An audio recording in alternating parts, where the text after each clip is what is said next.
Hello everybody! People ask me all the time, what do I take with me when I'm running? And there's really two answers. If it's a short run, which for me is an hour or less, of course I'm always wearing my favorite running shoes, Mizuno, pink for the new season. I love them for that. I also always carry my spy belt. Jason purchased this for me, and it's a stretchy, water-resistant little belt. It just goes around your waist or around your hips. And the two most important things that I always have with me, even if it's a mile jog around the block, I always take my ID and my cell phone because you just never know. Other than that, I am of course always wearing my Garmin, and there are lots of different brands, or some people's cell phones have apps on them for tracking how far you've gone and what your pace was, because I am just a freak for keeping track of all that stuff. I love to know my statistics because I want to watch myself improve. And of course I always have a handkerchief because I don't know about you, but as soon as I start to run, my nose starts to drip. So those are the only things I take on a shorter run.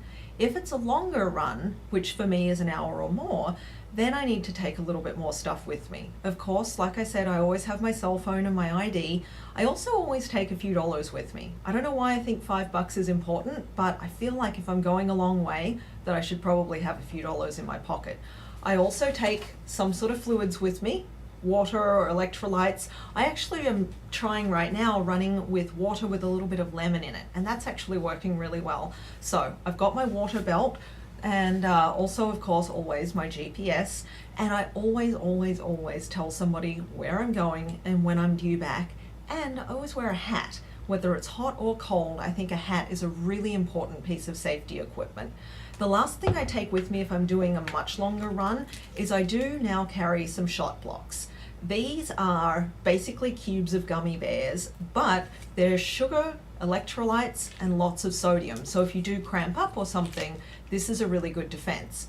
Now, when I'm not running, I have to hide these from myself because, like I said, they kind of taste like gummy bears. They're pretty tasty, and I don't want to be snacking on them around the house. And I'm certainly not snacking on them if I'm just going for a short run. But if I am going on a longer run, I do think that some kind of electrolytes is an important piece of safety equipment to keep you going. So that's the answer. When I go running, I take as little as possible, but I do take the essentials to keep me safe, keep me moving, and keep me hydrated.